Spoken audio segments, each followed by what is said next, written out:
In a quiet, secluded town nestled between dense forests, Sarah had just moved into an old, creaky house. She was looking forward to a peaceful life away from the bustling city. But she quickly realized that her new home had a dark history. One stormy night, as rain poured and lightning lit up the sky, Sarah was alone in her dimly lit living room. The sound of the rain against the windows was oddly soothing, and she decided to unwind by watching a movie. Just as she settled into her cozy armchair, her phone rang. The caller ID displayed unknown. Hesitant but curious, Sarah answered the call. A chilling, static-filled voice whispered,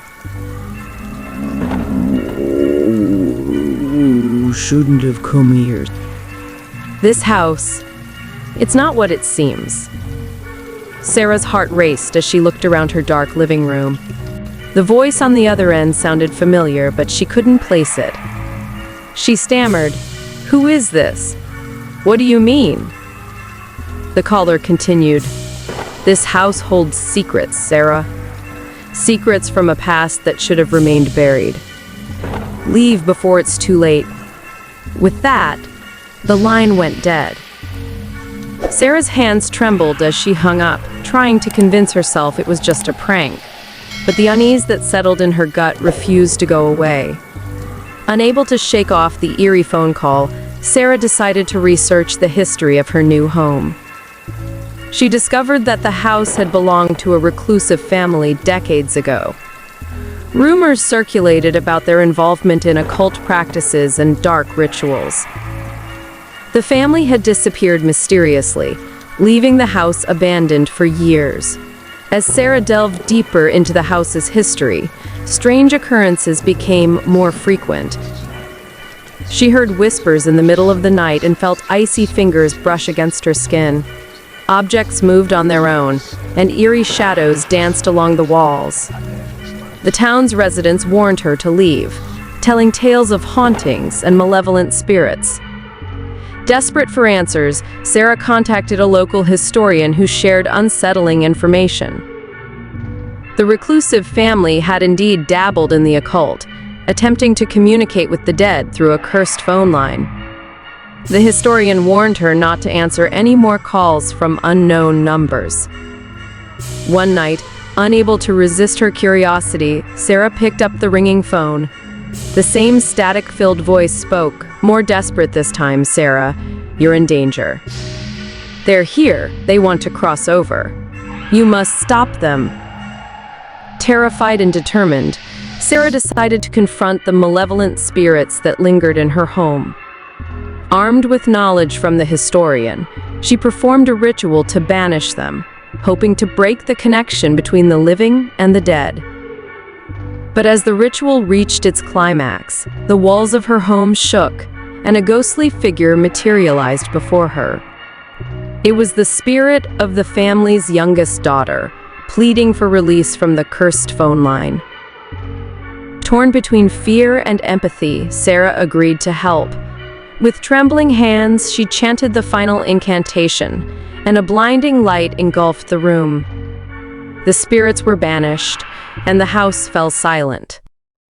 In the aftermath, Sarah decided to leave the haunted house behind, but she knew that the echoes of that wrong phone call would forever haunt her.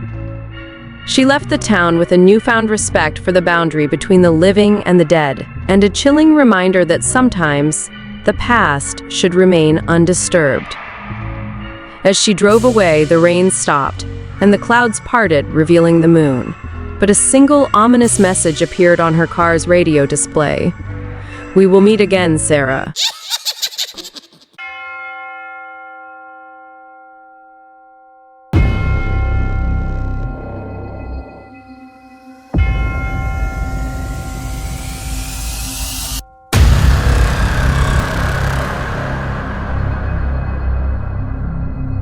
Jenna had always been the go-to babysitter in her small, quiet town.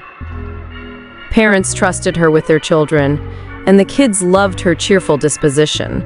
But one fateful night, her life took a terrifying turn. It was a chilly autumn evening when the phone rang. Jenna's heart skipped a beat as she answered, expecting another routine babysitting job. However, the voice on the other end sent shivers down her spine. "Hello, Jenna. We need you tonight," said the voice, which sounded eerily familiar. "Who is this?" Jenna asked, her voice trembling. "You know who this is?" The voice replied. It was Mr. and Mrs. Anderson, a couple whose daughter, Lily, Jenna had babysat for countless times. But there was something off about their tone. Jenna agreed to babysit and made her way to their dark, isolated house on the outskirts of town. As she arrived, the wind howled through the trees, casting eerie shadows across the property.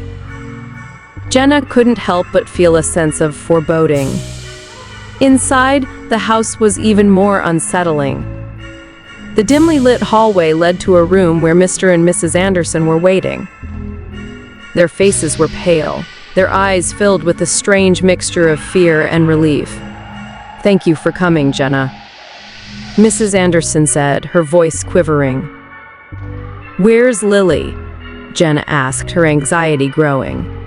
Mr. Anderson led Jenna to the basement door and gestured for her to go down. "She's down there," he said, his voice barely above a whisper. Jenna descended the creaking stairs, her heart pounding. The basement was cold and damp, and a single flickering light bulb illuminated a small windowless room. There, she found Lily, sitting in the corner, her eyes vacant and her face ashen. "Lily? What happened?" Jenna rushed to the girl's side, but Lily didn't respond. She just stared blankly into the darkness. As Jenna tried to coax information from Lily, she noticed strange symbols drawn on the walls in what appeared to be dried blood. Fear gnawed at her insides as she realized that something sinister had occurred here. Upstairs, Mr. and Mrs. Anderson were on edge, pacing back and forth. They finally confessed that they had returned home to find their daughter in this state, with no explanation. They had heard rumors of a malevolent presence in their house, but never believed them until now. Jenna knew she had to get Lily out of that house. She scooped the girl up and made her way towards the basement door. But just as she reached the top of the stairs, she heard a voice behind her, a voice that sent chills down her spine. "You can't leave," it whispered. Jenna turned to see a shadowy figure standing at the bottom of the stairs. It was a tall, gaunt man, his features obscured by darkness. His eyes gleamed with an otherworldly malevolence. With Lily in her arms, Jenna bolted up the stairs, her heart pounding. She rushed through the hallway and reached the front door, but it wouldn't budge. It was as if an invisible force was keeping her trapped inside. Panicking, Jenna searched for another way out. She stumbled upon a narrow, winding staircase that led to the attic. She had no choice but to ascend into the darkness, with the man's eerie whispers echoing behind her. In the attic, Jenna found herself surrounded by old, dusty furniture covered in white sheets. It was a maze of forgotten memories and eerie silence. She had to find a way out, but the attic seemed to stretch on forever. As Jenna explored the attic, she came across a trunk that emitted a faint, eerie glow. Cautiously, she opened it and found a collection of old photographs. They depicted the man she had seen in the basement, his face contorted in sinister grins, always lurking in the background of the Andersons' family photos. Suddenly, the attic's darkness seemed to come alive. Whispers echoed all around Jenna as the photographs began to flutter in the air, circling her like vengeful spirits.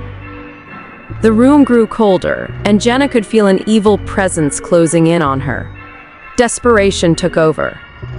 Jenna clutched Lily tightly and began to recite a chant she had found in one of the old books her grandmother used to read. It was a desperate plea for protection from whatever malevolent force had taken hold of the house. As she chanted, the photographs stopped their eerie dance and fell to the ground. The attic grew still, and Jenna felt a momentary sense of relief. but the voice of the sinister figure below continued to haunt her, growing louder and more menacing. With renewed determination, Jenna continued her chant, pouring every ounce of her will into it. Slowly, the force holding the front door captive began to weaken. She could feel the house's evil presence resisting, but Jenna was determined to save Lily. Finally, with a final surge of energy, Jenna broke the invisible barrier and flung open the front door. She rushed outside, carrying Lily to safety. As she crossed the threshold, she turned to see the shadowy figure in the doorway, his sinister laughter echoing in her ears. Jenna never babysat again after that night. The Andersons moved away, leaving their haunted house behind. Jenna couldn't erase the memory of the malevolent presence and the terrifying encounter in that accursed home. It was a night that would haunt her dreams for the rest of her life, a reminder that some horrors are all too real, and that evil can lurk in the most unexpected places.